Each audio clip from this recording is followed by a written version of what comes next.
O que realmente significa ter autoridade? Sabe, no Evangelho de Mateus, a resposta para essa pergunta se desenrola ao longo de 3 capítulos que são cruciais. Vamos dar uma olhada na anatomia dessa autoridade, começando com demonstrações de poder e indo até um chamado para uma missão que é, no mínimo, radical.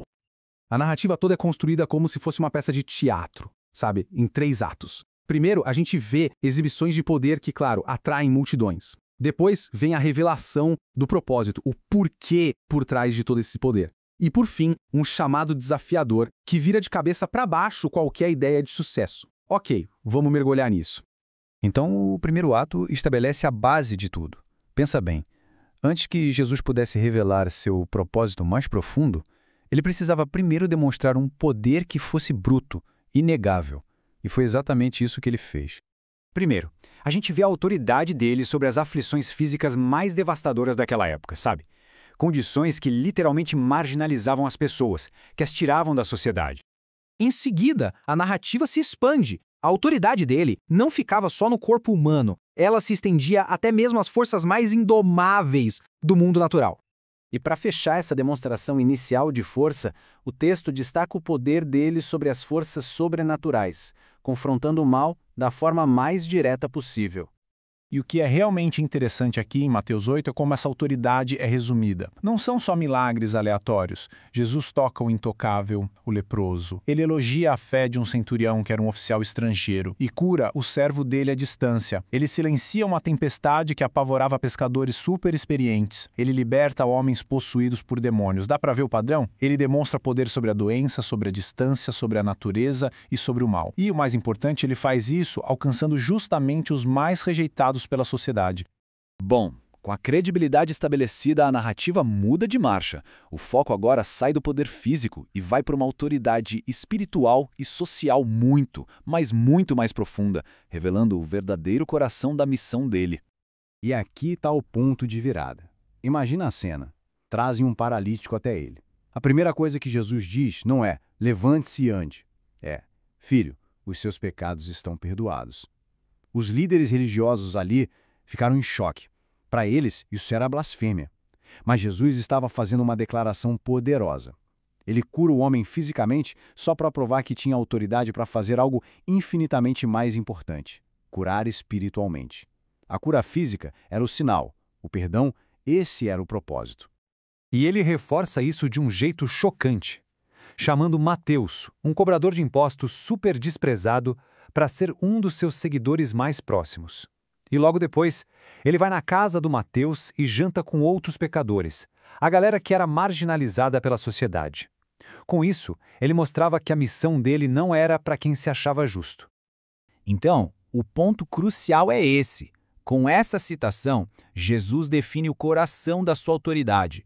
Ela não se baseia em rituais religiosos, em coisas externas, mas sim na transformação interna, na misericórdia para aqueles que a própria sociedade e a religião tinham descartado. Agora, a narrativa dá o seu passo mais ousado. Jesus deixa de ser um ator solo e começa a delegar a sua autoridade. Ele não está mais só realizando milagres, ele está começando um movimento. As instruções são incrivelmente específicas. O foco inicial é bem claro: as ovelhas perdidas de Israel.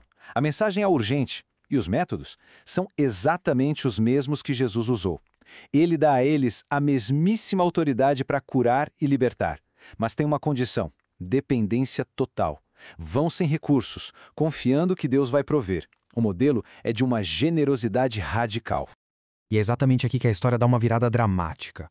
Logo depois de dar essa missão tão poderosa, Jesus introduz o conflito central, revelando o verdadeiro custo de aceitar esse chamado. Pensa só. Depois de receber poder para curar doentes e ressuscitar mortos, os discípulos podiam muito bem esperar uma jornada de sucesso e aplausos, né? Mas Jesus trata de desfazer essa expectativa rapidinho. Muitos comentaristas chamam o discurso de Mateus 10 de choque de realidade. E o nome é perfeito, porque Jesus intencionalmente corrige qualquer ideia de uma teologia barata, aquela noção de que seguir a ele levaria a riquezas ou prestígio aqui na terra. Na verdade, ele promete o exato oposto. E esse versículo ilustra o choque de forma brilhante. Vindo do Príncipe da Paz, essa declaração é profundamente contraintuitiva. O que ele está explicando é que a mensagem dele é tão transformadora que vai forçar uma divisão entre quem a aceita e quem a rejeita. Os avisos são brutais e diretos. Longe de prometer prosperidade, Jesus detalha a perseguição que eles vão enfrentar: oposição da sociedade, violência física e, o mais doloroso de tudo, traição vinda da própria família. Ele simplesmente destrói a ideia de que a fé é um caminho para o conforto terreno. Mas a história não termina em perseguição. Depois de apresentar essa dura realidade, Jesus imediatamente equilibra a balança com uma das garantias mais profundas de cuidado e recompensa que a gente encontra nas Escrituras. A analogia é tão simples, mas ao mesmo tempo tão poderosa. Se Deus está ciente da queda do passarinho mais comum e barato, um animal quase insignificante, qual é a implicação disso para aqueles que carregam a sua mensagem? E aqui a promessa se torna pessoal. Ele afirma que esse cuidado detalhado se estende a cada mínimo aspecto da vida de um seguidor, a ponto de até os cabelos da sua cabeça estão todos contados. É uma promessa de que, embora a perseguição seja real, o cuidado de Deus é ainda mais real e está presente em tudo. Então, o ponto central é esta troca. O discipulado envolve uma perda real, uma perda palpável neste mundo. Mas essa perda não é o fim da história. Ela é trocada por uma recompensa eterna, reconhecimento no céu, a vida verdadeira e um valor que transcende qualquer coisa que este mundo possa oferecer. No fim das contas, a mensagem não é sobre evitar o sofrimento. É sobre a promessa de que aquele que perseverar até o fim será salvo. A vitória não está na ausência de dificuldade, mas na perseverança que é alimentada pela confiança no cuidado de Deus.